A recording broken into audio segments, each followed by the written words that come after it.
భారతీయులకు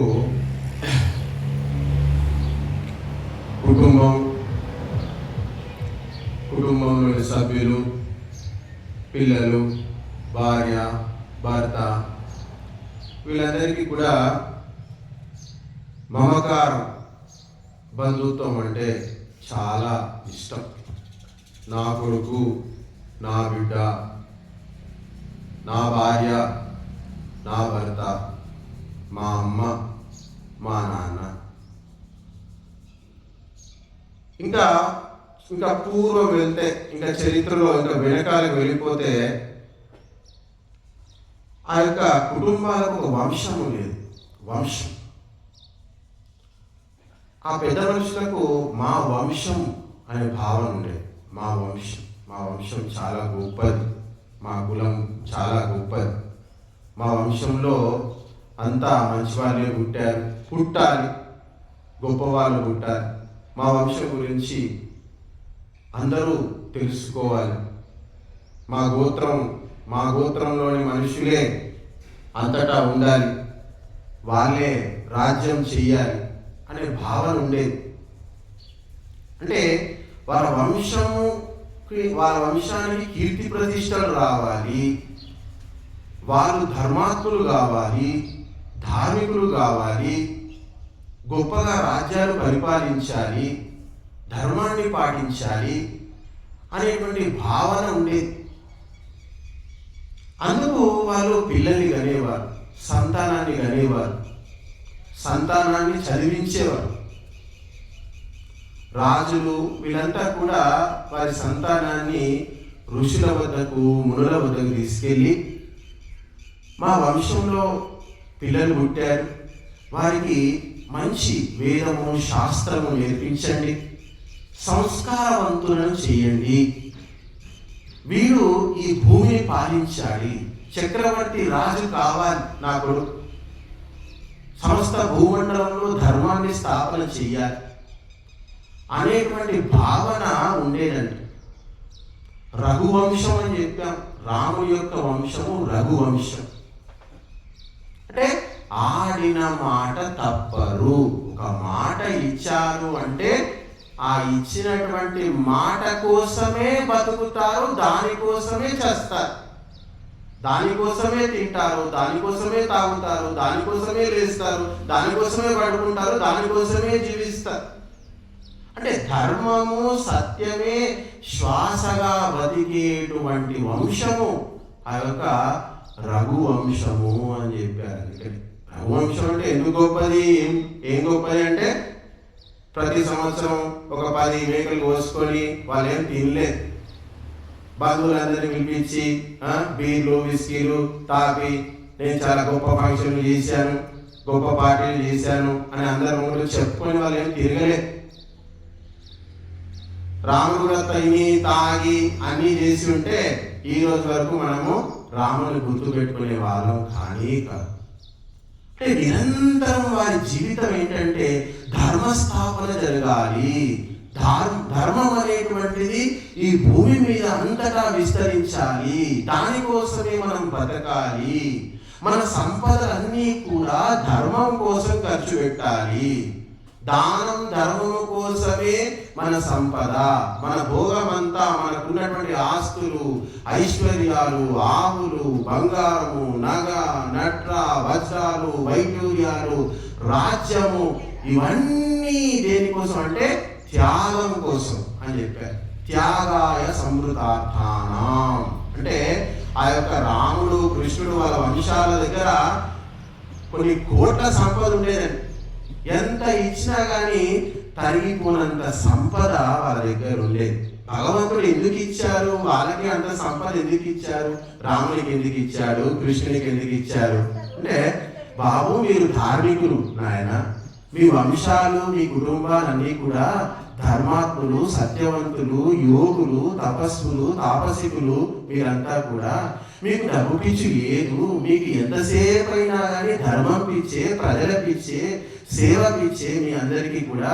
కాబట్టి ఈ ఐశ్వర్యం అంతా తీసుకొని ఆయన మీ దగ్గర ఐశ్వర్యాన్ని ఉంచుతాను, అష్టలక్ష్ములు, అష్టైశ్వర్యాలు మీకు ధారపోస్తాను అని చెప్పి భగవంతుడు వారికి ఎప్పుడు కూడా సంపద అనేటువంటి లోటు ఎప్పుడు కూడా పెట్టలేదు. దాని ఫలితంగా వారు నిరంతరం కూడా ప్రజలకు అవసరమైనటువంటి కార్యాలు చేశారు.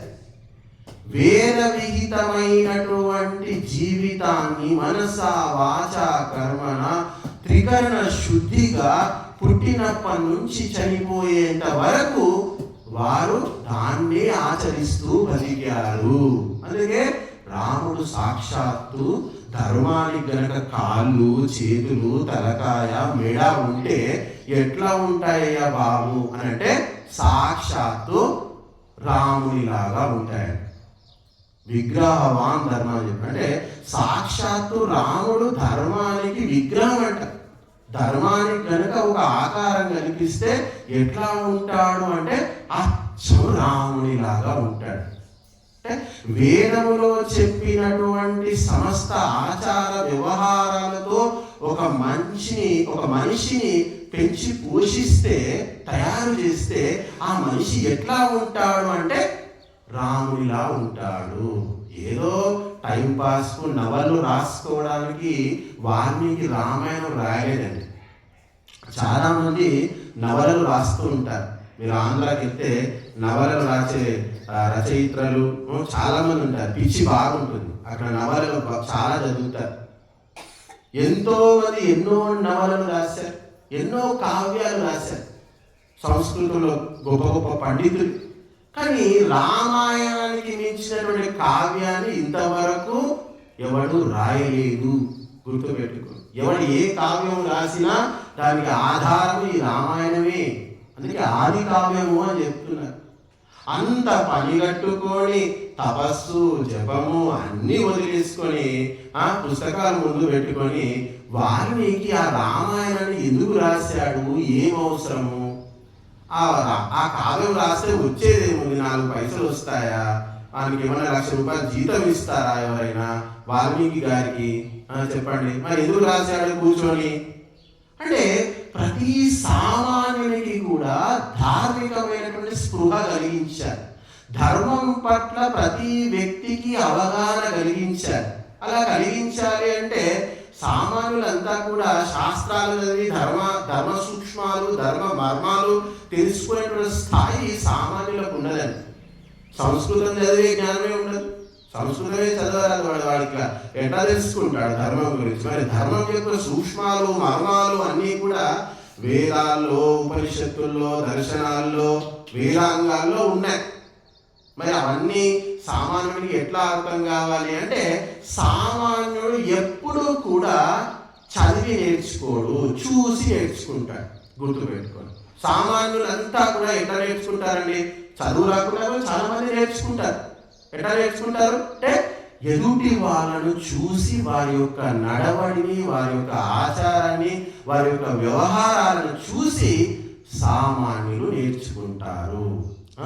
యద్యదాచరతి శ్రేష్ఠ అని చెప్పారు. అంటే శ్రేష్ఠులు ఏ విధమైనటువంటి ఆచార వ్యవహారాలు అనుసరిస్తూ ఉంటారో సామాన్యులంతా కూడా వారిని అనుసరిస్తూ జీవిస్తూ ఉంటారండి. అందుకే మన ముందు వాల్మీకి ఏం చేశాడంటే ఒక ధార్మికమైనటువంటి కుటుంబాన్ని పరివారాన్ని మన ముందు ఉంచాడు. రఘువంశము, అదే రఘువంశము అని చెప్పారు. ఈ రఘువంశాన్ని చూడండి. ఈ రఘువంశంలో ఉన్నటువంటి తాతలు ముత్తాతలు అందరూ కూడా తపస్సంపన్నులు, ఋషులు, తాపసికులు. ఈ రాజులు ఎప్పుడూ కూడా ధర్మాన్ని తప్పలేదు, సత్యాన్ని వీడలేదు. ధర్మమైనటువంటి జీవితాన్ని నిరంతరం పొద్దున లేచినప్పటి నుంచి రాత్రి పడుకునేంత వరకు రాముని రాజ్యంలో గంట కొడితే అక్కడ న్యాయం జరిగేదండి. ఈరోజు న్యాయం కావాలి అంటే మనకు కొన్ని లక్షల కొన్ని సంవత్సరాలు పడతాయి. ఒక్కొక్క కేసు 10 ఏళ్ళు 20 ఏళ్ళు 30 ఏళ్ళు నడిచిన కేసులు కూడా ఉన్నాయి సుప్రీంకోర్టులో. కానీ రాముని రాజ్యం ఎట్లా ఉండేదంటే రాత్రి పూట అన్యాయం జరిగింది అని చెప్పి ఎవడైనా గంట కొడితే వెంటనే వచ్చి రాముడు తీర్పు ఇచ్చేవాడండి. అప్పుడే అక్కడ సభ ఏర్పాటు అయిపోయింది. అంటే ఏ మాత్రం ధర్మానికి భంగం కలగకుండా వాళ్ళు రాజ్యాన్ని కొనసాగించేటువంటి వారంట. ఆ యొక్క అందుకే రామరాజ్యం రావాలి, రామరాజ్యం రావాలి, రామరాజ్యం రావాలి అని అందరూ అంటున్నారు. కానీ జీన్ ప్యాంటు టీషర్ట్ వేసుకొని తిరుగుతున్నారు. ఎక్కడ రామరాజ్యం ఎక్కడ వస్తుంది చెప్పండి? అందరూ రామరాజ్యం ఎక్కడ రాలేదు. అంతా కూడా హీరోల రాజ్యం వస్తుంది, హీరోయిన్ల రాజ్యం వస్తుంది. అందరూ హీరోలను చూస్తున్నారు నిరంతరం. పొద్దున లేచి నుంచి సాయంత్రం వరకు సినిమాలు, టీవీలు. ఆ సినిమాల్లో ఆడవాళ్ళు ఎట్లా ధరిస్తే అలాంటి వస్త్రాలు ధరించడం, మగవాళ్ళు ఎట్లా ధరిస్తే అట్లా ధరించడం. వాడు 6 ప్యాకెట్లు ఉన్న పాయింట్ వేసుకున్నాడంట వాడు హీరో. అది చూసి అందరూ కూడా యువకులంతా కూడా 6 ప్యాకెట్లు ఉన్న పాయింట్ వేసుకుంటూ ఉంటారు. ఏదో టీ షర్ట్ వేసుకుంటాడు వాడు, ఒక రకమైన టీ షర్టు ఇట్లా ఊగుతూ ఉంటుంది. ఇటొక పచ్చ ఊగుతూ ఉంటుంది. ఆ పచ్చలు అందరూ వేసుకొని తిరుగుతూ ఉంటారు. లోపల టీ షర్ట్ ఉంటుంది, పైన ఒక పచ్చ, 2 పచ్చలు ఉంటాయి. ఆ పచ్చ ఇటు ఊగుతూ ఉంటుంది, డ్యాన్సులు చేస్తూ ఉంటారు, తిరుగుతూ ఉంటారు. అంటే మనకు ఎవడైనా కానీ పంచ కట్టుకొని తిరిగేవాడు, ఒక్క యువకుని చెప్పండి, పంచ కట్టుకొని ఎవడైనా ఒక యువకునికి దమ్ముందా కాలేజీ పోయేంత చెప్పండి? కానీ ప్రతి ఇంట్లో ఆ పంచ కట్టినటువంటి రాముని విగ్రహాలు పెడతారు. చాలా మంది ఇప్పటికి కూడా ఆడవాళ్ళు పూజించే వాళ్ళు ఉన్నారు, ఫోటోలు ఉంటాయి.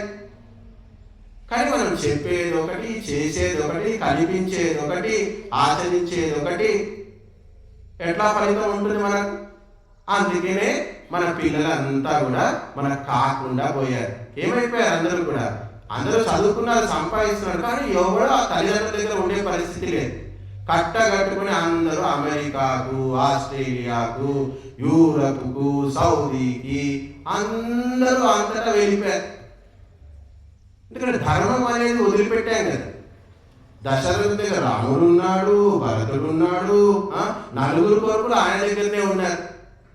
కనేదే ఒక్కడిని, వాడిని తీసుకువెళ్ళి వాడు మళ్ళీ అమెరికాకి వెళ్ళిపోతాడు, యూరోప్కి వెళ్ళిపోతాడు, ఆస్ట్రేలియాకి వెళ్ళిపోతాడు. ఎందుకు ఇట్లా తయారైంది ఈ దేశం అంటే మనదైనటువంటి ధర్మాన్ని మర్చిపోవడం వల్ల, మనదైనటువంటి ధార్మికమైనటువంటి శిక్షణ పిల్లలకు ఇవ్వకపోవడం వల్ల, నిరంతరము ఇంగ్లీషు విద్య వాళ్ళకు నూరిపోయడం వల్ల వాళ్ళంతా కూడా ఈ దేశానికి కాకుండా పోయారు.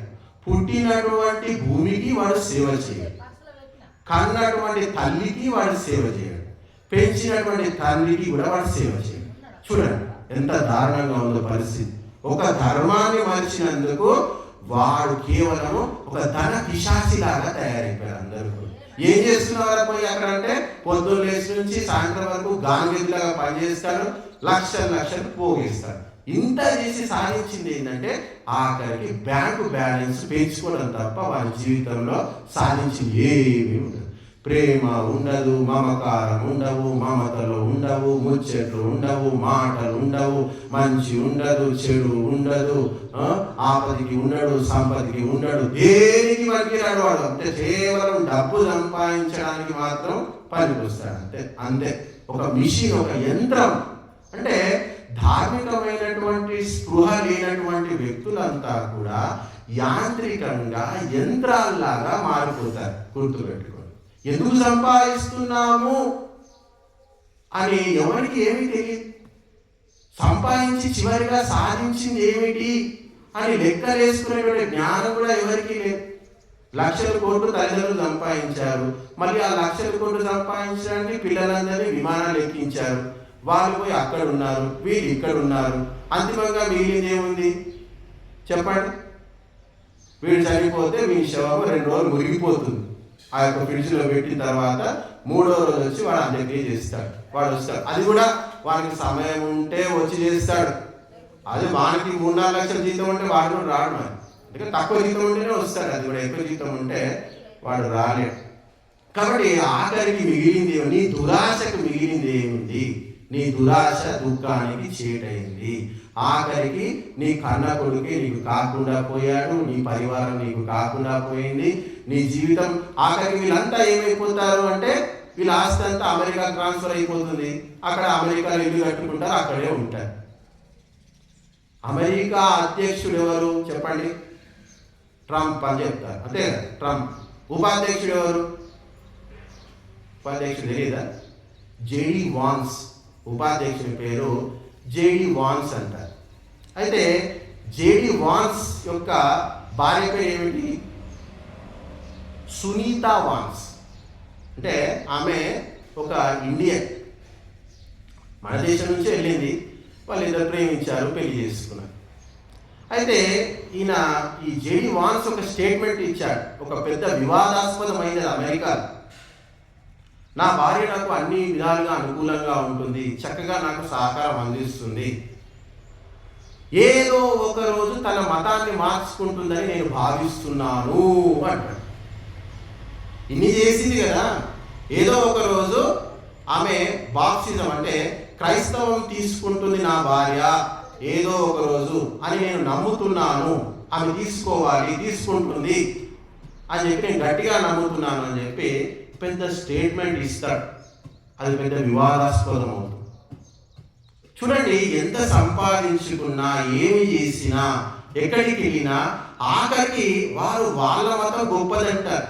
మీరు మా మతంలోకి రావాలి అని మేము మీ మతంలోకి వస్తామని వాళ్ళేమన్నారు. ఎందుకంటే నువ్వే అక్కడికి వెళ్ళావు కాబట్టి నువ్వే మారాలి, వాళ్ళు ఎందుకు మారుతారు?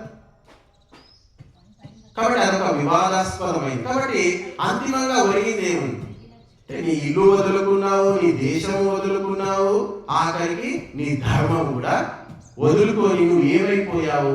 నువ్వు అమెరికా వ్యక్తి అయిపోయావు, క్రైస్తవుడు అయిపోయావు.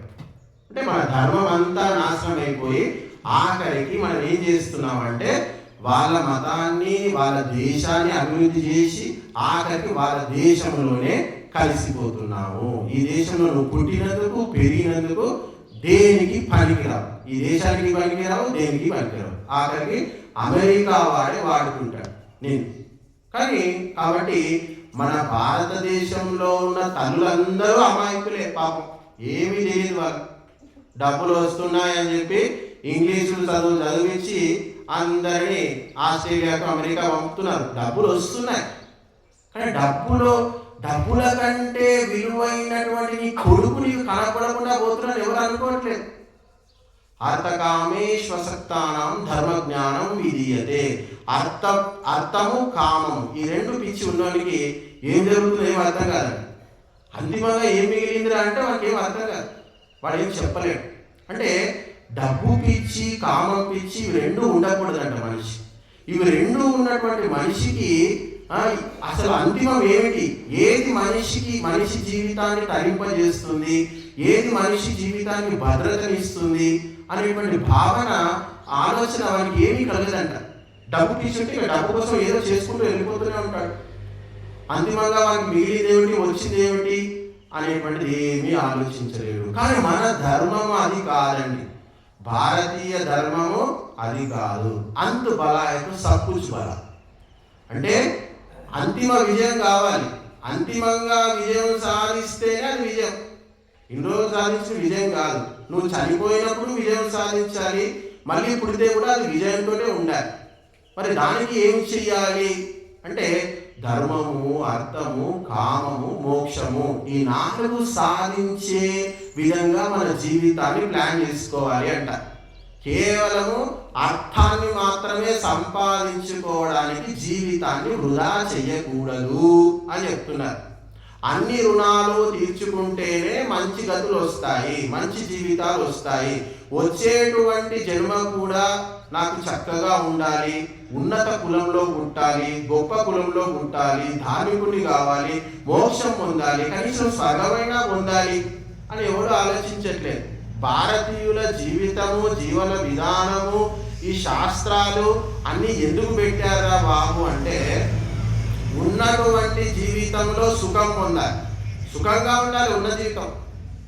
వాడి జీవితం అంతా కూడా లక్షలు సంపాదించుకోవడానికి ఒక మిషన్లా ఖర్చు పెడితే వానికి సుఖం ఏముంటుందని చెప్పండి, నాకు అర్థంగా. భార్యాభర్తలు కూడా ప్రేమ, ఆప్యాయతలు, మనస్సు విప్పి మాట్లాడుకునేంత సమయం కూడా ఉండదంటే అమెరికాలో. అంత విధిగా వాళ్ళు పనిచేస్తూ ఉంటారు. అంకపులు చూడండి, హాయిగా మంచి ఒక పంట వేసుకుంటాడు, హాయిగా ఆ పంట పెరుగుతుంది, మళ్ళీ పసుపు కోతకు వస్తే ఒక 4 రోజులు ఆడ కాపు కాస్తాడు, అది అయిపోతే మళ్ళీ ఏం పంట ఉండదు, మళ్ళీ విత్తనాలు నాటుతాడు. అప్పుడప్పుడు వచ్చి ఇట్లా హాయి చెప్పి పోతాడు పొలానికి, ఉన్నారా, అందరు చేస్తున్నారా లేదా, ఎంత సుఖం ఉంది చెప్పండి, ఎంత హాయిగా బతుకుతున్నారు. ఒకరింట్లో పెళ్ళైతే 10 మంది 100 మంది అక్కడే ఉంటారు. మీ కొడుకులు బిడ్డలకు ఇలాంటి అవకాశం ఉందా? ఇవన్నీ పోగొట్టుకొని వాళ్ళు ఏం సాధిస్తున్నారు అంటే కోర్టు సంపాదిస్తున్నాడు, మా వాడు అమెరికాలో ఉన్నాడు, అక్కడ ఉన్నాడు, ఇది చేస్తున్నాడు, అది చేస్తున్నాడు చెప్పుకోవడానికే. వాళ్ళ జీవితం అంతా కూడా డబ్బు సంపాదనలో మొత్తం కూడా ఆవిరి అయిపోతుంది. ఇక్కడ పసుపు బట్టీల్లో పసుపు ఉడికినట్టు వాళ్ళ బతుకు కూడా అట్లే మొత్తం ఉడికిపోతుంది. జీవితం అంతా కూడా ఉడికి ఆవిరి అయిపోతుంది. వాళ్ళ జీవితంలో ఏం చేశారు అంటే, ఇగో కట్టాను చూస్తే ఇంత పెద్ద బిల్డింగ్ కట్టాను, దానికి నా జీవితం అంతా సరిపోయింది. అందుకే సరిపోతుందంట కదా అమెరికాలో. వాడు సంపాదించేదంతా కూడా ఆడ ఇల్లు కట్టుకొని ఇల్లు కొనడానికే సరిపోతుందంట. జీవితాంతం నెల వచ్చేటువంటి బ్యాలెన్స్ అంతా కూడా సగము ఆ ఇంటికే అయిపోతుందంట వానికి అంతా కూడా. మరి అదే ఇల్లు ఇక్కడ కట్టుకోవచ్చు, హాయిగా ఉండొచ్చు, హాయిగా జీవితం గడపవచ్చు కదా. నాకు ఇంకా కావాలనుకున్నందుకు ఏం జరిగింది, నువ్వు ఇక్కడ వాడక్కడ, అట్లా జరిగిపోయింది. కాబట్టి ధర్మము అనేటువంటి విషయాన్ని, ధర్మ సూక్ష్మాలు మరిచినందుకు ఒకప్పుడు ప్రపంచ దేశాలన్నీ కూడా బ్రిటిష్ వాళ్ళు విడదీసి పాలించారు.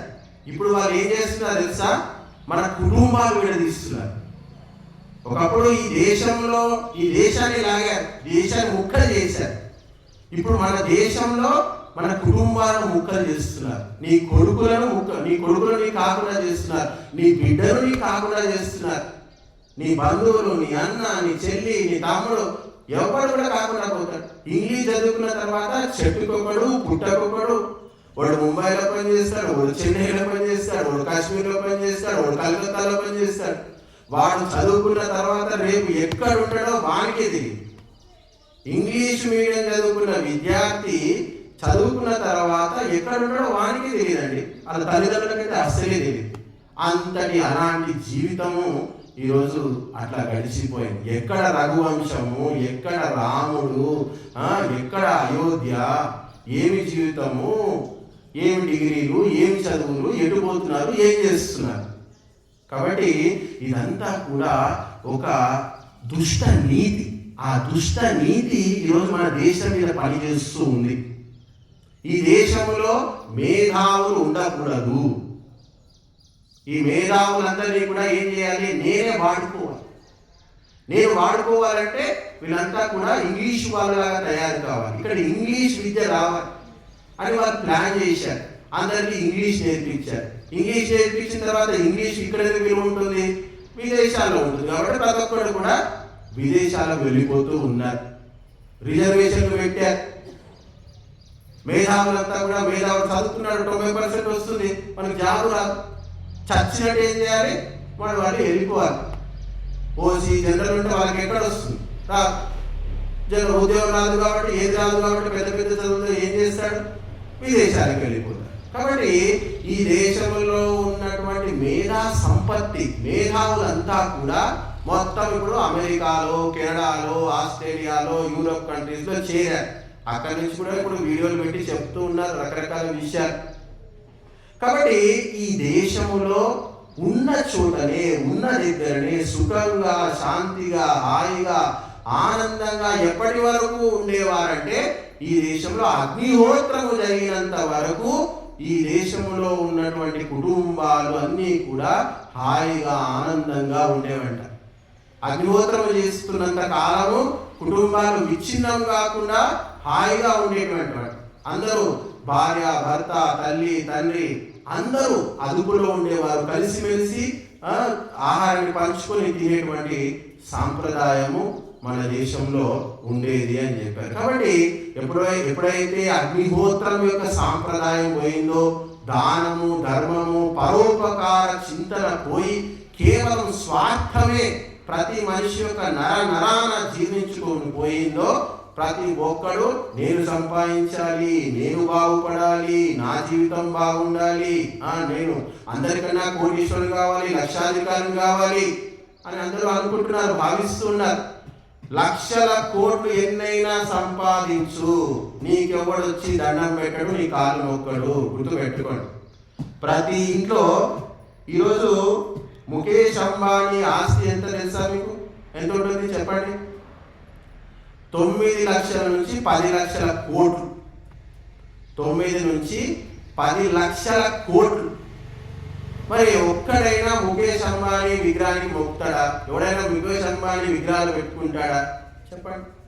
మరి ఆదానికి 70, ఆయన కూడా ఒక 8-6 లక్షల కోట్లు ఆస్తుంది. ముఖేష్ అంబానీ తర్వాత అంతకంటే సంపాదించింది ఆదాని అంట. ఆయన అంబానీ, ఆదాని. మరి ఆయన విగ్రహం పెట్టుకున్నారు ఎవడైనా? సరే పెట్టుకుంటే పెట్టుకున్నారు. ఎవడైనా పోయి కాలు మొక్కుతున్నాడు, కనీసం ఎవడైనా దండం పెడుతున్నాడు వానికి? అంత సంపాదించాడు కదా, మరి దండం పెట్టాడు. మరి సంపాదించడమే గొప్ప కదా. ఎందుకంటే ఎవడు పెట్టాడు దండం? ఎందుకంటే అదంతా స్వార్థము, వ్యాపారము. ఒక సన్యాసికి మళ్ళీ దండం పెడతారు. మరి సన్యాసి దగ్గర ఏముండదు. అంటే ఇప్పుడు ఉన్న సన్యాసికి వేరనుకోండి, అసలైన సన్యాసి దగ్గర ఏదో కొద్దిగా ఉంటుంది, ఎక్కువ ఉంటే అదేదో ఆలోచించవలసినటువంటి విషయమే అది. మరి సన్యాసులకు అందరూ దండం పెడతారు, అందరూ వారు ఆదరిస్తారు, అన్నం పెడతారు. అంటే ఈ రోజులో కొద్దిగా కష్టం అయిపోయింది. కానీ ఒకప్పుడైతే సన్యాసులు మా ఇంటికి రండి, మా ఇంట్లో భోజనం చేయండి, నువ్వు ఇది చేసి పెడతాం, అది చేసి పెడతాం అని అందరూ అనేవారు. సన్యాసి వచ్చారంటే మొత్తం కాలనీ వాళ్ళని వచ్చి లైన్ కట్టి దండం పెట్టి ఆశీర్వాదాలు తీసుకునేవారు. మరి ఈ సన్యాసి దగ్గర లక్షల కోట్లు లేవే, మరి ఈయనకెందుకు దండం పెడుతున్నారు? అంటే స్వార్థము కన్నా త్యాగము గొప్పది, పరోపకారము గొప్పది. ఎవరి జీవితము పరోపకారమయం అవుతుందో వాడే పూజనీయుడు అవుతాడు, వాడి వంశమే ముందుకెళ్తుంది. గుర్తుపెట్టుకోండి. చాలా మంది సంపాదించడమే మా కుటుంబాలకు శ్రేయస్సు, అదే శుభాన్ని, ఆనందాన్ని, ఐశ్వర్యాన్ని కలిగిస్తుంది, మిగతావేవి కూడా మాకు ఐశ్వర్యాన్ని, ఆనందాన్ని కలిగించలేవు అని భ్రమలో ఉన్నారు. అమెరికాలో ఉంటే 2 లక్షలు సంపాదించుకో, నువ్వు అంకాపూర్లో ఉండి 1,00,000 రూపాయలు సంపాదించుకుంటే పోయేదే ఉంది. అక్కడ 50,000 ఎట్లాగో ఖర్చు అవుతాయి కదా, 1,00,000 రూపాయలు ఖర్చు ఉంటుంది, 1,00,000 రూపాయలు మీరు ఉంటాయి. ఇక్కడ కూడా అదే జీవనం అనుకుని ఉండొచ్చు కదా. కానీ ఆ ఆలోచన ఎవరికి కూడా రావట్లేదు. కాబట్టి ఎప్పుడైతే మనం ధర్మము చెప్పేటువంటి సూక్ష్మ విషయాలు మర్చిపోయి దానము, ధర్మము అనేటువంటి భావనలు వదిలేసుకొని కేవలము సంపాదించడము, కూడబెట్టడమే పరమావిధి, జీవిత లక్ష్యము అని చెప్పి మనం భావించడం మొదలు పెట్టామో అప్పటి నుంచి మన జీవితాలు కకావికలం అయిపోయాయి అని మనం చెప్పవచ్చు. కాబట్టి రఘువంశంలో రంతిదేవుడు అనే రాజు ఉండేవాడండి. రంతిదేవుడు. అయితే ఆ రాజు ఆ రాజ్యాన్ని పరిపాలిస్తూ అన్ని దానం, ధర్మానికి ఖర్చు పెట్టేశాడు. ఏమీ లేదు ఇక మొత్తం. ఒక తాపసిక జీవితాన్ని గడుపుతూ ఉంటాడు. అన్నీ వదిలేసుకొని భార్య బిడ్డలతో దానం, ధర్మం కోసం మొత్తం సమర్పించేస్తాడు. ఊరిలో కరువు వస్తుంది. 40 రోజుల వరకు కూడా తినడానికి ఏమీ మిగలదు. 45 రోజుల తర్వాత కాస్త అన్నము, తాగడానికి కాస్త మంచినీళ్ళు దొరుకుతాయి. అయితే ఆ రంతిదేవుడు ధార్మికుడు కాబట్టి ఏం చేస్తాడు అంటే, ప్రాచీన కాలంలో మన దేశంలో ఒక సాంప్రదాయం ఉండేది. మన ఇంటికి ఏ అతిథైనా వస్తే అతనికి ఏదో కొంత పెట్టి తినేటువంటి సాంప్రదాయం ఉండేది. అయితే 45 రోజులు అయిపోయింది. రంతిదేవుడు వాళ్ళంతా కూడా ఆకలితో ఉన్నారు. కాస్త అన్నము, కాస్త నీళ్లు దొరికాయి ఏదో తాగడానికి. అయితే ఆ 2 పెట్టుకున్నారు, తినడానికి సిద్ధంగా ఉన్నారు. ఇంటి ముందు వచ్చాడు బ్రాహ్మణుడు, భిక్షాం దేహి అన్నాడు. బ్రాహ్మణుడు రాగానే ఆయన రంతిదేవుడి ఇంట్లో నుంచి ఆ ఉన్న కాస్త అన్నంలో నుంచి తన భాగాన్ని కొద్దిగా తీసుకొని వచ్చి అతనికి పెట్టేస్తాడు. సరే కొద్దిగా పెట్టాం కదా, ఇంకా కొద్దిగా ఉంది, నీళ్ళున్నాయి, ఎట్లో సర్దుకుందాంలే అని చెప్పి అనుకుంటూ ఉంటే మళ్ళీ తినడానికి వచ్చేసరికి ఇంకా బయట నుంచి ఆ యొక్క ఒక భిక్షగాడు వచ్చి భిక్షాం నెయ్యి అంటాడు. ఆ ఉన్న కాస్త ఆ యొక్క భిక్షగానికి పెట్టేస్తాడు. ఇక తినడానికి అన్నం అయిపోయింది, అక్కడ ఏమీ లేదు, ఇక నీళ్ళే ఉన్నాయి. ఇక అదే సమయంలో ఆయన దగ్గరికి కుక్క వస్తుంది. ఆ కుక్క వచ్చి అరిచేసరికి దాహంతో ఉంటుంది. ఆ ఉన్న కాస్త మంచినీళ్ళు ఆ యొక్క కుక్కకు పోషిస్తాడు. అట్లా రంతిదేవుని దగ్గర ఉన్నటువంటి అన్నము అయిపోతుంది, ఆ ఉన్నటువంటి మంచినీళ్ళు అయిపోతాయి, అన్నీ కూడా అయిపోతాయి. అయినా కానీ ఆయన ఏం ప్రార్థన చేస్తాడంటే, భగవంత ఈ భూమి మీద ఉన్నటువంటి సమస్త ప్రాణుల దుఃఖాలను నాశనం చేయి. నాకు మోక్షం మీద ఆశ లేదు, స్వర్గం మీద ఆశ లేదు, సమస్త ప్రాణుల యొక్క దుఃఖం పోవాలి, ఇదే నా ఆశయం, అంతకు మించి నాకు వేరే ఏ కోరిక లేదు అని అనుకుంటారు. ఆ విధంగా దేవతలు పరీక్ష పెట్టారు అంటారు. తర్వాత ఆయనకు దేవతలు ప్రత్యక్షమయ్యి ఆయనకు అన్ని ఐశ్వర్యాలు ఇచ్చారని చెప్పి అదొక కథ చెప్పారు. కాబట్టి మన దేశంలో ప్రాణాన్ని కంటే మిన్నగా దానము ధర్మము దీన్ని భావించి దాన్నే జీవిత ఆశాంతం వరకు ఆ దానం కోసమే జీవిస్తూ ఉండేవారంట. కాబట్టి మనం తెలుసో తెలియకో దానము ధర్మము చేసినప్పుడు మన జీవితం అనేటువంటిది ఎంతో సుభిక్షంగా హాయిగా ఆనందంగా ఉండేటువంటి అవకాశం అనేటువంటిది ఉంది. నువ్వు తెలిసి చేస్తావా, తెలియక చేస్తావా, నలుగురు చేస్తున్నారని చేస్తావా, అందరూ ఇస్తున్నారు నేను ఇవ్వకపోతే ఏమనుకుంటారో అని భావించి ఇస్తావా, లేకపోతే పేరు ప్రతిష్టల కోసం ఇస్తావా, ఏదో మాటికి వస్తున్నాడు బలవంతం పెడుతున్నాడని ఇస్తావా? కాబట్టి దానము సాత్వికము, రాజసికము, తామసికము అని చెప్పారు.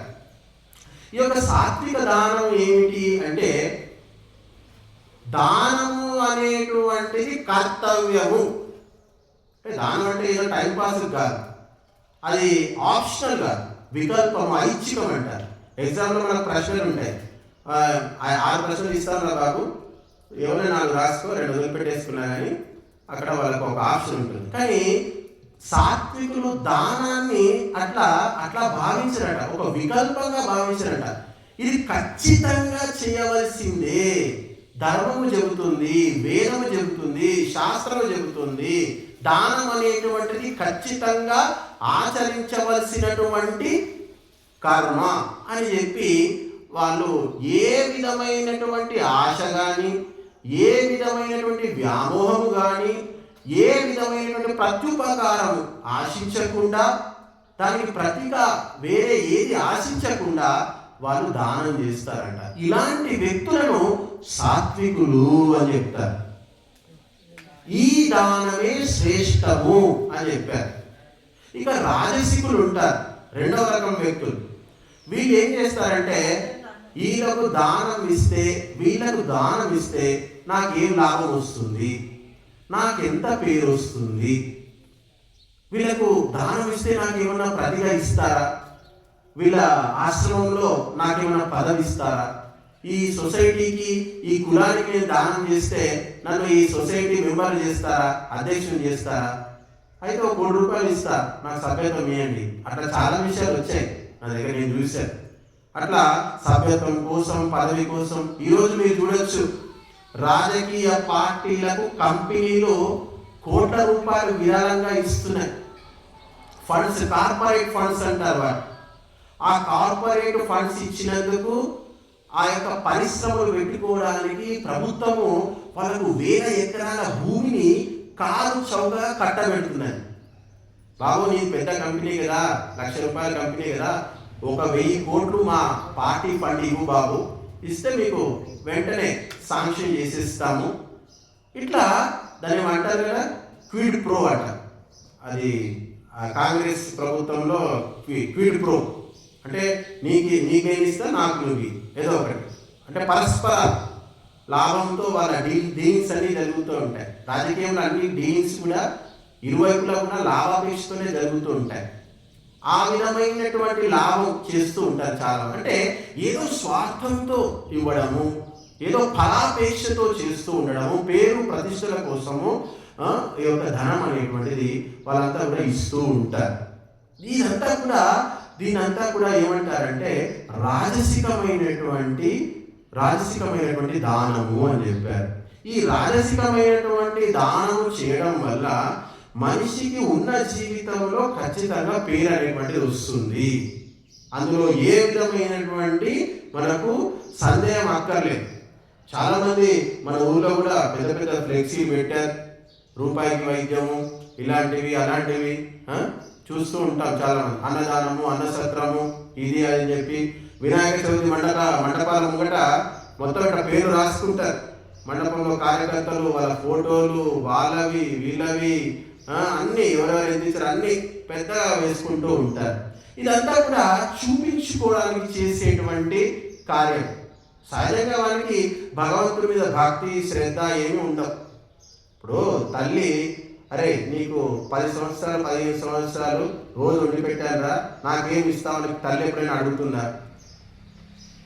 20 సంవత్సరాలు చేసి పెట్టాను కదరా, ఏమి ఇస్తావు చెప్పు, ఏమన్నా ఇవ్వు అని ఏ తల్లి అడగదండి.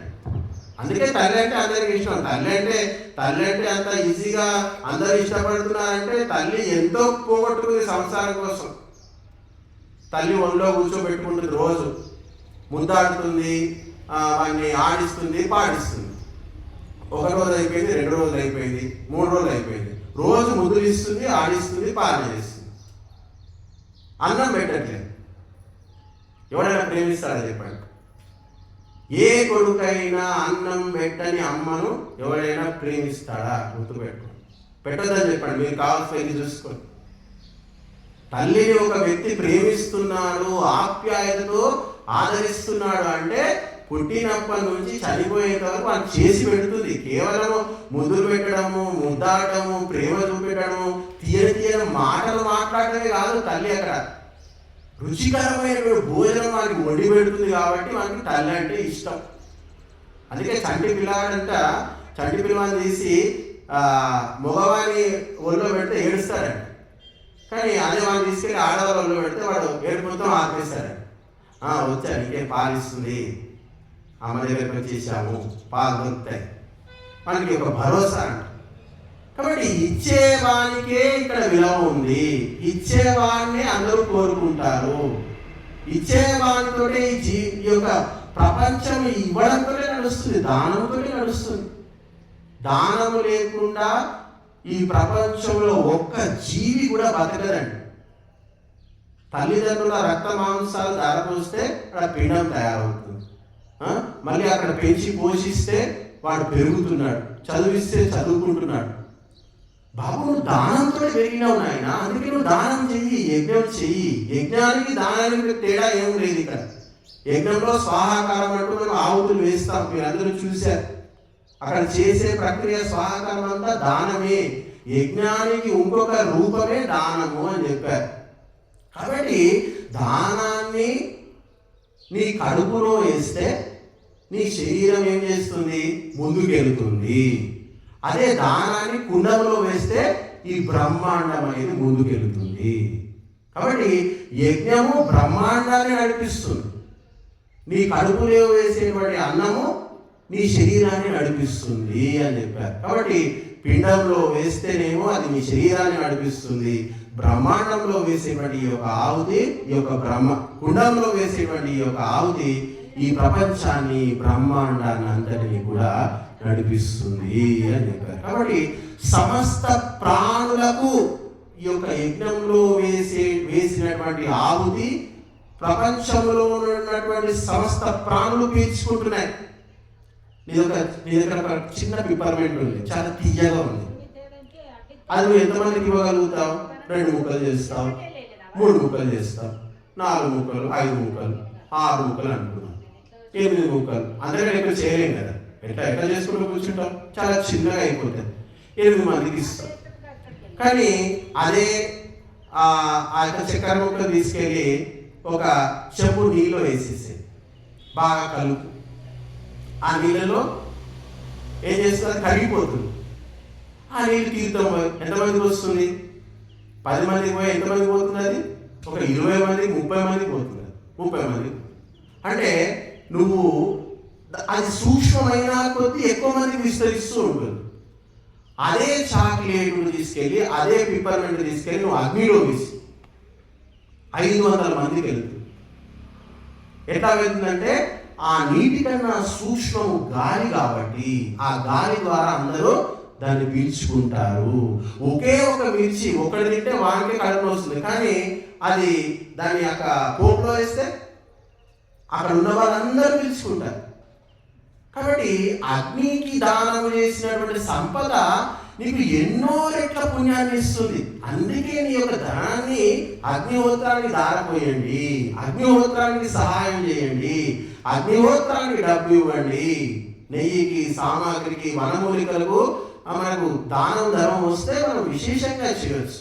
ఏమవుతుందని చేస్తే ఏమవుతుందంటే అగ్నిహోత్రము చేయడం వల్ల దైవీ శక్తులు వికసిస్తాయి, మన బుద్ధి వికసిస్తుంది, మనలో స్వావలంబన అంటే ఎదుటి వారి మీద ఆధారపడేటువంటి బుద్ధి పోతుంది, మనకే స్వయం శక్తి వస్తుంది, మన కాళ్ళ మీద మనమే ఆధారపడవచ్చు. ప్రపంచం వైపు దిక్కులు చూడాల్సినటువంటి పని లేదు, ప్రపంచమంతా మన వైపే చూసేటువంటి శక్తి ఈ యొక్క అగ్నిహోత్రంలో ఉంది. కాబట్టి దానము చేయనటువంటి వ్యక్తి, యజ్ఞము చేయనటువంటి వ్యక్తి జీవితము వ్యర్థము. ఈ ఇద్దరు వ్యక్తులు వేస్ట్ అని చెప్పారు. ఈ ఇద్దరు వ్యక్తుల జీవితము వృధా. దానమన్నా చెయ్యాలి, యజ్ఞమన్నా చెయ్యాలి. ఉదంత దత్తంచ అని చెప్పారు. అగ్నిహోత్రం అన్నా చెయ్యి, దాన ధర్మాలన్నా చెయ్యి అని చెప్పారు. కాబట్టి ఎందుకు సత్పాత్రులకే దానం ఇవ్వు అంటే విద్వాంసులకే ఇవ్వండి అంటే విద్వాంసులు డబ్బులు ఇస్తే ఏం చేస్తారు?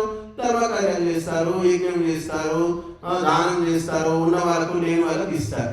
అందరూ తెచ్చి మాకెందుకు బియ్యం ఇస్తున్నారు? రాజేంద్ర గారి ఇంటిలోనో ఇంకా ఇంకో ఎవరింట్లో వేయచ్చు కదా తీసుకెళ్ళి అందరూ. అక్కడ యజ్ఞాలు జరగట్లేదు, ఇక్కడ యజ్ఞాలు జరుగుతున్నాయి. స్వామీజీలకు ఇస్తే అందరికి ఇస్తారు. స్వామీజీలో స్వార్థం లేదు, చచ్చిపోయింది, అందుకే కాషాయం వేసుకున్నారు. కాబట్టి ఈయనకి ఇస్తే నాకు పుణ్యం వస్తుంది, సంసారంలో స్వార్థం ఉంటుంది. కాబట్టి అందరూ వచ్చి ఎవరికి ఇస్తారు? డబ్బంతా వచ్చి స్వామీజీలకు ఇస్తారు. ఆ ఇచ్చినటువంటి ధనాన్ని మంచి స్వామీజీలు అయితే దాన్ని దానానికి, ధర్మానికి ఖర్చు పెడతారు. స్వార్థపరులు వాళ్ళు వినియోగించుకుంటున్నారు. కాబట్టి ఎక్కడైతే ఇక్కడ స్వార్థం అనేది లేదు కాబట్టి ఇక్కడికి డబ్బు వస్తుంది, నెయ్యి వస్తుంది, సామాగ్రి వస్తుంది, తినడానికి బియ్యం వస్తుంది, కూరగాయలు వస్తున్నాయి. స్వార్థం ఉంటే ఇది మేము ఆశ్రమం కట్టుకోలేదు అనుకోండి, ఇక్కడ 4 పిల్లలు వేసుకొని హాయిగా చక్కగా ఆశ్రమం గీశ్రమం అంతా తుడిపేసేసి అంతా వదిలేసి మా ఇల్లు కట్టుకుని ఉంటే ఎవరు వచ్చి ఇస్తారండి? ఎవరు ఇవ్వరు. కాబట్టి స్వార్థము లేని వ్యక్తి దగ్గరికి దైవీ సంపదలు వస్తాయి, ఖచ్చితంగా వస్తాయి. అది ఎట్లా వస్తాయిరా బాబు అంటే కొబ్బరి బొండాలకు నీళ్ళు ఎట్లా వచ్చాయని ఎట్లా చెప్తాను చెప్పండి? కొబ్బరి బొండాలకు నీళ్ళు ఎట్లా వస్తాయండి? వస్తాయి, ఎట్లా వస్తాయి? తాగంతే, నువ్వు తాగి నువ్వు ఎంజాయ్ చేయి. అట్లా ఈ యొక్క మంచి వ్యక్తికి స్వార్థం వదిలేసినటువంటి వ్యక్తి దగ్గరికి ఆ సంపదలు వస్తాయంట. ఏదో విధంగా ఆ కార్యాలు జరిగిపోతూ ఉంటాయంట. కాబట్టి మనిషి జీవితము తను బతకడానికి కాదు, నలుగురిని బతికించడానికి అని ఇప్పుడు మన వాళ్ళు ఆలోచించట్లేదు. ప్రపంచాన్ని ఉద్ధరించాలి అనే ఆలోచన మన దేశం వాళ్ళకి ఏమాత్రం లేదు.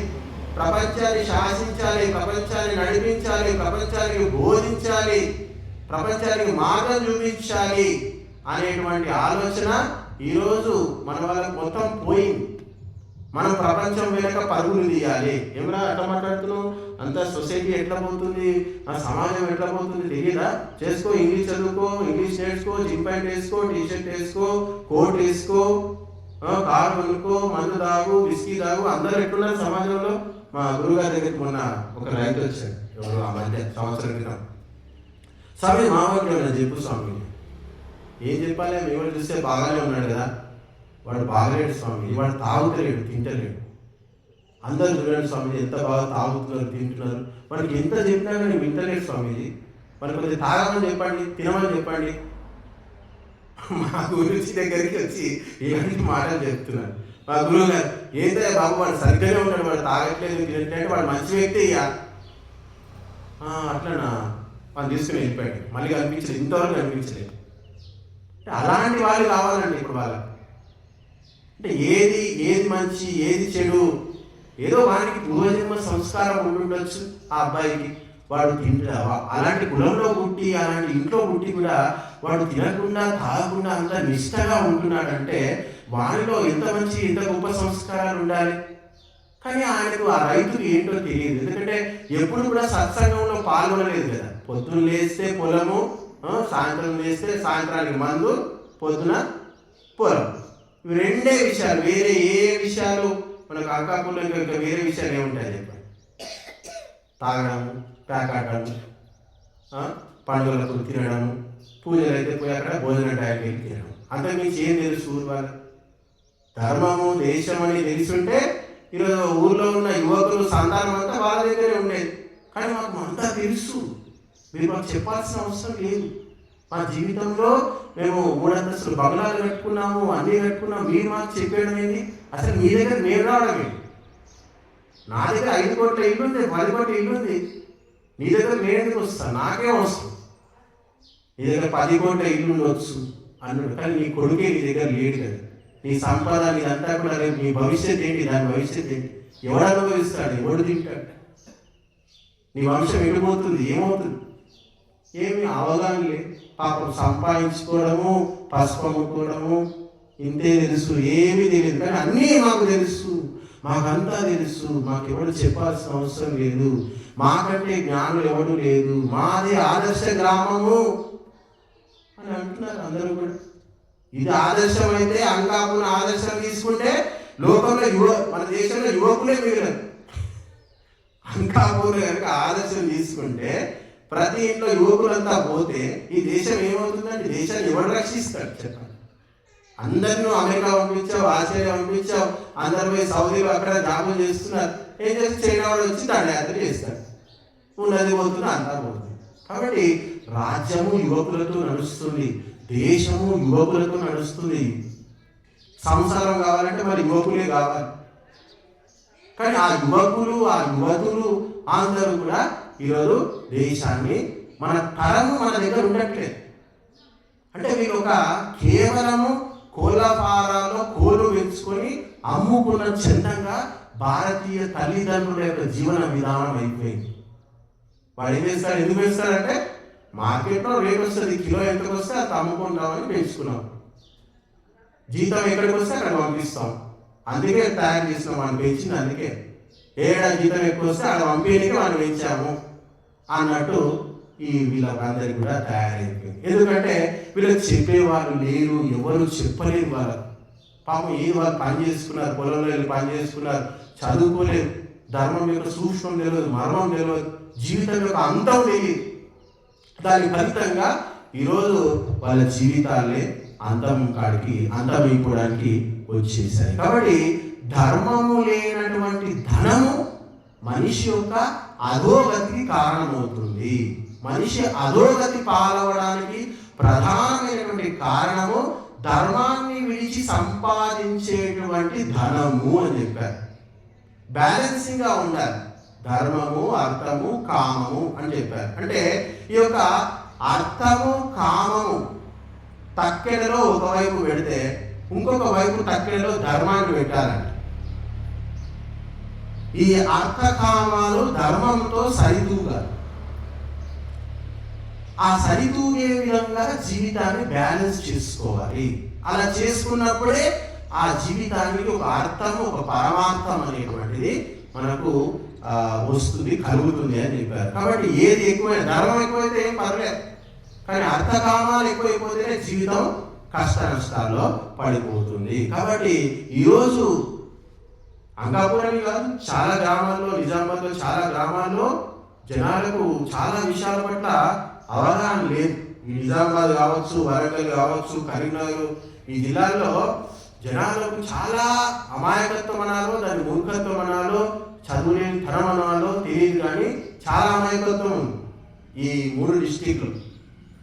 ప్రపంచ యుద్ధం జరిగింది, వరల్డ్ వార్ 2, మీరందరూ వినే ఉంటారు, చదువుకుని ఉంటారు. ప్రపంచ యుద్ధం అయిపోయిన తర్వాత సిగరెట్లు రేట్లు ఎక్కువైపోయాయి. అయితే సిగరెట్లు రేట్లు ఎక్కువైపోయేసరికి అందరూ ఏం చేశారంటే బీడీలు తాగడం మొదలుపెట్టారు. అయితే బీడీలు ఎందుకు తాగుతారంటే చాలా చీపు, చౌకగా దొరుకుతాయి. మళ్ళీ ఇంకొకటి ఏమైపోయింది, ఎవరికి కూడా బట్టలు కొనే స్థాయి లేకుండా అయిపోయింది. పెద్ద పెద్ద బట్టలు కొనాలంటే డబ్బులు కావాలి, ఆ చేనేత పరిశ్రమలు అన్నీ కూడా ఏమైపోయాయి, మూలపోయిపోయాయి. కొనే వాళ్ళు ఎవరు చేస్తారు? అక్కడ వాళ్ళ దగ్గర డబ్బులు లేవు, వీళ్ళ దగ్గర పని లేదు. భారతదేశంలో అట్లా రాష్ట్రాలన్నీ పేద రాష్ట్రాలు అయిపోయాయి. అయితే ఉన్నది ఒకే ఒక ఉపాధి. దేనికి డిమాండ్ ఉందంటే బీడీలకు డిమాండ్ ఉంది. చాలా బీడీలకు భారతదేశం వాళ్ళు ఏం చేశారంటే ప్రభుత్వము ఈ బీడీలు తయారు చేసేటువంటి కార్యక్రమాన్ని పెట్టుకున్నారు. దానికి ఎవరిని ఎంచుకున్నారంటే మన ఇంట్లో ఉన్నటువంటి ఆడవాళ్ళని ఎంచుకున్నారు. 7 లక్షల మంది బీడీ కార్మికులు ఉన్నారు మన తెలంగాణలో. 7 లక్షల మంది బీడీ కార్మికులు, అందులో 90% మంది ఆడవాళ్ళు. ఆడదంటే లక్ష్మి, సరస్వతి, దుర్గా చేతిలో బీడీ. ఎక్కడ మన సంస్కృతి చేసేదానికి మన సంప్రదాయం సంబంధం ఉందా చెప్పండి? బీడీ చేసుకుంటారు ఆడవాళ్ళు. మన సంప్రదాయం బీడీ చేసుకుంటున్నారు. ఎందుకంటే ఆర్థికమైనటువంటి పరిస్థితి అట్లా తయారు చేశారు. అయితే ఈ బీడీలు చేసేటువంటి ఆడవాళ్ళ మీద పరిశోధన చేశారు. మళ్ళీ పుట్టించింది వాళ్ళే, మళ్ళీ పరిశోధన చేశారు. ఈ బీడీ చేస్తే ఏమన్నా వీళ్ళకు వస్తుందా, ఏమన్నా అవుతుందా అని పరిశోధన చేస్తారు. క్యాన్సర్ వస్తుంది. రోజు ఏ ఆడవాళ్ళు అయితే తంబాకు స్మెల్ చూస్తారో, తంబాకు వాసన చూస్తారో, రోజు చుడుతూ ఉంటే వాళ్ళకు నడుము నొప్పి వస్తుందంట, మెడ నొప్పి వస్తుందంట. ఊపిరితిత్తుల ద్వారా వాళ్ళు రోజు ఆ యొక్క టొబాకోను పీల్చుకుంటూ ఉంటారంట. దీన్ని నిరంతరం పీల్చుకోవడం వల్ల ఆడవాళ్ళలో రక్తహీనత వస్తుందండి. రక్తం ఉంటుందంట, వాళ్ళు రక్తం తగ్గిపోతుందంట. అట్లా రక్తం తగ్గిపోవడం వల్ల ఆడవాళ్ళలో పిండం బలహీనమవుతుందండి. ఇదంతా నేను చెప్పట్లేదు, సొంతంగా రీసెర్చ్ చేసి, ఆడవాళ్ళ మీద రీసెర్చ్ చేసి సెంట్రల్ గవర్నమెంట్ ఒక రీసెర్చ్ రిపోర్ట్ రిలీజ్ చేసి బీడీ కార్మికుల మీద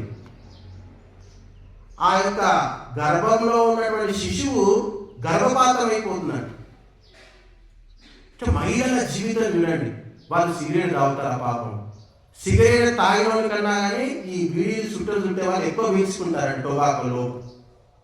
అట్లా మన మహిళలందరికీ కూడా పాలు, పెరుగు తయారు చేసేటువంటి చేతులు, వంటలు చేసేటువంటి చేతులు, మన ప్రాణాలు నిలబెట్టేది మహిళలే. మనిషికి కావాల్సిన అన్నమే కదా. అన్నం ఎవరు తయారు చేసి పెడతారు?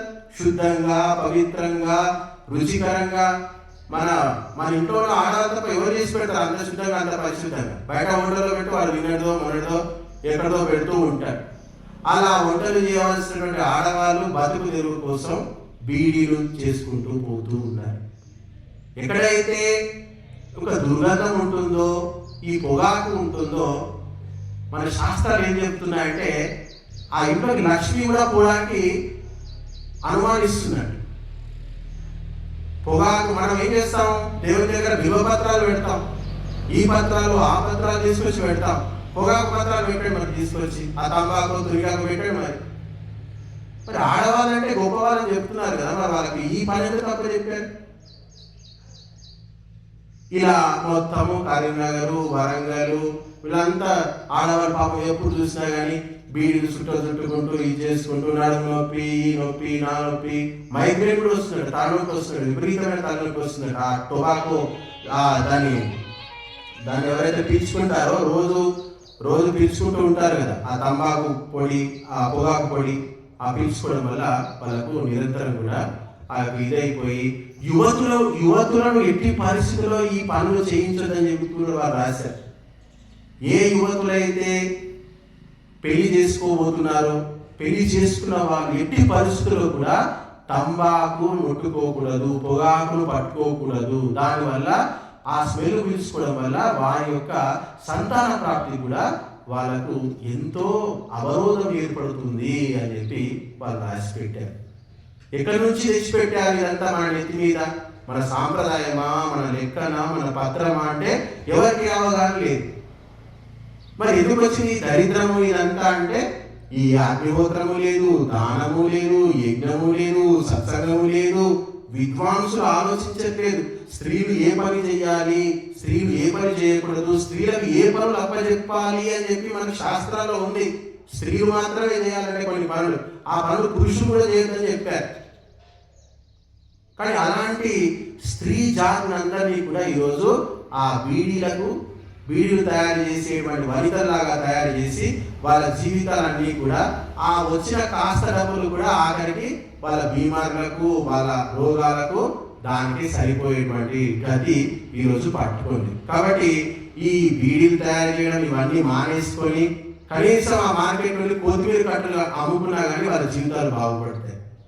కాబట్టి మన సాంప్రదాయంలో పొగాకును ముట్టుకోవడము, మాంసాన్ని ముట్టుకోవడము, మందు ఈ యొక్క సురాపానం చేయడము, ఇవన్నీ నీచ నికృష్టమైనటువంటి ద్రవ్యాలు. ఇవన్నీ కూడా మన వాళ్ళు ఏదో ఆలోచిస్తున్నారు.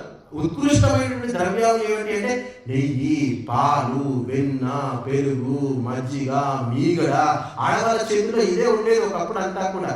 వాళ్ళు పొద్దున్న నుంచి సాయంత్రం వరకు ఏం చేసేవారు? చిరికేవాళ్ళు, వెన్న తీసేవాళ్ళు, పాలు పోసేవాళ్ళు, పెరుగు పెట్టేవాళ్ళు, ఇవన్నీ పనులు చేసే, అన్నం వండేవాళ్ళు, ఇలాంటి పనులు చేసేవాళ్ళు. వాళ్ళు ఆ యొక్క పనికి మాలిన తంబాకు, ఆ జర్జా అవన్నీ ముట్టుకుంటే చాలా మంది ఆడవాళ్ళ మెల్లమెల్లగా జర్జా తినే అలవాటు కూడా తర్వాత కాలంలో వచ్చింది. ఈ కాలంలో కొందరు జర్జా కూడా తినే వాళ్ళు ఉంటారు, మీరు చూస్తూ ఉంటారు ఆడవాళ్ళు. అట్లా నికృష్టమైనటువంటి పనులు చేసేటువంటి ఒక పరిస్థితులు మన దేశంలో తయారైపోయాయి. కాబట్టి మన దేశంలో అత్యధికంగా బీడీ కార్మికులు కరీంనగర్, నిజామాబాద్, మన రాష్ట్రాల్లో దగ్గర 45 నియోజకవర్గాల్లో ఈ బీడీ పరిశ్రమ ఉంది. తెలంగాణలో 72 కంపెనీలు ఉన్నాయి. ఈ యొక్క బీడీలు తయారు చేసేటువంటి కంపెనీ. ఎందుకు ఈ నికృష్టమైనటువంటి సంపద మనకి ఎందుకు, ఏమవసరం? ఈరోజు బీడీ ద్వారా సంపాదిస్తున్నారు, మా అందరికీ మందులు తాగిపించి ఆ యొక్క ఎక్సైజ్ ద్వారా సంపాదిస్తున్నారు. ఇలాంటిదా నీచమైనటువంటి సంపద మన దేశంలో సంపాదించేది? ఇలాంటి సంపద కోసమా మనం బతుకుతుంది? ఇలాంటి వాటి వల్ల మన జీవితం ముందుకెళ్తుంది? ఆయన 4 ఆవులు పెంచుకోండి, ఓ బర్రె పెంచుకోండి, పోయేదేముంది? ఆ బీడీలు కట్టేవాళ్ళు ఆ మాత్రం కష్టం చేయలేదా? వాళ్ళ దగ్గర ఆవుకు సేవ చేస్తే ఆయన ఆయుష్ పెరుగుతుంది, మంచిగా పాలు వస్తాయి, జీవితం బాగుపడుతుంది, పాలు అమ్ముకోవచ్చు, అన్నీ అమ్ముకోవచ్చు. ఎంత ఉత్కృష్టమైనటువంటి పని! ఇలాంటి నికృష్టమైన పనులు పెట్టుకున్నారు అందరూ. ఎందుకంటే అక్షరాస్యత లేదు. పాపం బీదవాళ్ళు, చదువుకున్నటువంటి యువతులే ఎక్కువ మంది ఈ యొక్క బీడీ పనులు చేస్తున్నారు. బీడీలు చుట్టేటువంటి కార్యక్రమం అంతా కూడా పాపం అంతా వాళ్ళే చేస్తుంటారు. ఎవరైతే మిడిల్ క్లాస్ కంటే కూడా ఇంకా తక్కువ స్థాయి ఉన్నటువంటి వ్యక్తులు ఉన్నారో అలాంటి ఆడవాళ్ళే ఈ యొక్క బీడీలు తయారు చేయడం, ఇది చేయడం చూస్తున్నారు. ఈ విషయం ఎందుకు చెప్పాల్సి వచ్చిందంటే, ఈ మధ్య నేను పెరుగు చేయడానికి దానికి వెళ్తూ ఉన్నాను అనకాపూర్లో. అందరూ ఆడవాళ్ళంతా బిజీ ఉన్నారు. అవి అంటే ఎన్నోసార్లు చెప్పారు నాకు, బీడీలు చేస్తారని చెప్పారు, కానీ నాకు కంటపడింది. అది కంటపడి దీని అంతా తేల్చారా బాబా, అది దీని చరిత్ర ఏంటి, ఎక్కడి నుంచి వచ్చింది, వీళ్ళు ఎందుకు ఈ బీడీలు చేస్తున్నారు, వీళ్ళకి ఈ దరిద్రం ఎందుకు చుట్టుకుంది, అలవాటు ఎక్కడి నుంచి వచ్చింది? మగవాళ్ళకు తాగుడు అలవాటు వచ్చిందంటే వచ్చింది. ఈ బీడీలకు ఆడవాళ్ళకి సంబంధమే లేదు. ఆ బీడీలు చేయడం వల్ల, అమ్మడం వల్ల ఎన్నో కుటుంబాలు నాశనం అవుతాయి. దానివల్ల పుణ్యం వస్తుందంటే అట్లా కూడా రాదు. మరి నీకు పుణ్యము రాదు, నువ్వు తయారు చేసినప్పుడు నీ జీవితము బాగుపడదు. మరి అలాంటి పని వాళ్ళ పని ఎందుకు చేయాలి? ప్రపంచంలో వేరే పనే లేదా? బీడీలు చుట్టడానికి వేరే కార్యక్రమం లేదా? పొద్దున్న నుంచి సాయంత్రం దాకా అన్నం పెట్టకుండా పెట్టుకో, అక్కడ వండి పెట్టుకో, నేను బీడీలు చుట్టుకోవాలి. ఆడవాళ్ళంతా వ్యస్తం అయిపోయారు. మూర్ఖుడు కొండను తవ్వి ఎరకలు పడతాడు, బుద్ధిమంతుడు సముద్రంలో మునిగి రత్నాలు తెస్తాడు. కాబట్టి బుద్ధిమంతులు చేసేటువంటి పని అల్పకాలంలో గొప్ప లాభాలు సంపాదించేటువంటి పనులు ఉంటాయి. మూర్ఖుడు వాడి జీవితం అంతా ఖర్చు పెట్టినా కానీ వాడు కోటీశ్వరుడు కాడు, లక్షాధికారులు కాడు. ఈ బీడీ పని కూడా అలాంటిదే. జీవితం అంతా ఆడవాళ్ళు నెత్తి నీరు కట్టుకొని 100 బీడీలు సంపాదించినా ఎవరు ఒక 1,00,000 పెట్టి ఇల్లు కట్టలేరు. మీరు ఎవరైనా కట్టారంటే బీడీలు కట్టారన్నా లక్షాధికారి అయ్యారు ఎవరైనా? మరి అలాంటి పనిమాల పనులు ఎందుకు చేస్తారు? అనవసరం. కాబట్టి ఆడవాళ్ళ సమయము, శక్తి, జీవితము, సర్వం అంతా కూడా ఇలాంటి అనవసరమైనటువంటి పనులు చేసుకుంటూ పోవడం వల్ల జరిగింది. కాబట్టి విద్వాంసులైనటువంటి వ్యక్తులు సమాజంలో ఉన్నటువంటి కురీతులను మనం చూపించాలి, వేరెత్తి చూపించాలి. మీరు చెప్పారండి అన్ని వివాదాస్పదమైనటువంటి విషయాలు, ఇవన్నీ మా బీడీలు చేసుకున్నామని మమ్మల్ని నిందించు. మేము చదువుకొని అమెరికా పోతే ఏదో మాట్లాడి, అరే పోయి ఎవరు అంటున్నారు, కానీ దాంట్లో లాభ నష్టాలు మంచి చెడులు అన్ని బేరీజు వేసుకొని పని చేయడం బుద్ధిమంతుల లక్షణం. ఇప్పుడు ఈ పూటకు నాకు కడుపు నిండితే చాలు అని ఆలోచిస్తున్నారు. గతం ఏంటి, భవిష్యత్ ఏంటి, వచ్చేటువంటి పరిస్థితులు ఏమిటి, పరిణామాలు ఏమిటి అనేటువంటివి ఎవరు కూడా ఆలోచించట్లేదు. కాబట్టి ఇలాంటి సూక్ష్మ విషయాలన్నీ కూడా మనము అర్థం చేసుకోవాలి. మనము మన జీవితాన్ని కేవలము డబ్బు సంపాదించడానికే కాకుండా ధర్మాన్ని సంపాదించడానికి కూడా కాస్త సమయం కేటాయించాలి. పొద్దంతా బిల్డింగ్ చేసుకుంటూ కూర్చోవడం, పొద్దంతా షాప్లో కూర్చోవడం కాదు. ముసల్మాన్లు ఎంత గొప్పవాడైనా కావచ్చు, వాడు సౌదీకి ప్రిన్స్ అయినా కావచ్చు, వాడు కనీసం ఒక 2-3 సార్లు నమాజ్ చేసుకుంటాడు ప్రతిరోజు కూడా. మనం కూడా మనకు చెప్పారు ఋషులు 2 సార్లు ఉదయము సాయంత్రం సంధ్యా సమయంలో సంధ్యావందనం చేసుకోండి, భగవంతుని గుర్తు చేసుకోండి, అప్పుడు సద్బుద్ధిని ఇస్తాడు, సత్కార్యాలు చేయడానికి నీకు ప్రేరణ కల్పిస్తాడు, నువ్వు మంచి కార్యాలు చేసే విధంగా నీకు ప్రేరణ ఇస్తాడు. నేను చిన్నప్పటి నుంచి సంధ్యావందనం చేసేది ప్రతిరోజు ఉదయం సాయంత్రం రోజు. అప్పటికే ఎక్కువ చేసేది, ఇప్పుడు తక్కువ చేశాను. అప్పుడు జపం చేసేది, సంధ్యావందనం చేసేది. అన్నీ చేసిన తర్వాత అరే నాయన ఈ సన్యాసం తీసుకో, ఇట్లా పో, ఈ శాస్త్రాలు చదువు, జీవితం బాగుపడుతుంది ప్రేరణ వచ్చింది. నాకు ప్రేరణ వచ్చి గురువు గారి దగ్గరికి వచ్చాం. అట్లా మంచి పనులు చేస్తూ చేస్తూ చేస్తూ పోతే యజ్ఞము, యాగము, సంధ్యావందనము, యోగము, జపము, గాయత్రి మంత్రము ఇలాంటివి స్మరిస్తూ ఉంటే మనకు భగవంతుడు జీవితానికి అవసరమైనటువంటి సరైనటువంటి దిశానిర్దేశం చేస్తాడు. మన జీవితంలో ఉన్నటువంటి లోపాలు నీ అంతరాత్మనే నీకు ఎత్తి చూపిస్తుంది. నీలో ఈ లోపం ఉంది, సరిదిద్దుకో, నీలో ఇలాంటి దుర్లక్షణాలు ఉన్నాయి, అవలక్షణాలు ఉన్నాయి, ఇవన్నీ రూపుమాపుకో, కృషి చేయి, వీటన్నిటి కూడా తగ్గించుకునేటువంటి ప్రయత్నం చేయి అని మనకు ఆ భగవంతుని లోపల నుంచి ప్రేరణ ఇస్తూ ఉంటాడు. కాబట్టి మీరందరూ కూడా ఇక్కడ ఈ ఆశ్రమంలో ఇచ్చినటువంటి ఈ ప్రేరణను తీసుకొని మీ జీవితాలను మార్చుకొని దైవ మార్గం వైపు, వేద మార్గం వైపు మీ జీవితాలను తీసుకొచ్చి మీ జీవితాలను సుభిక్షంగా మలుచుకుంటారని ఆశిస్తూ అందరికీ కూడా ధన్యవాదాలు.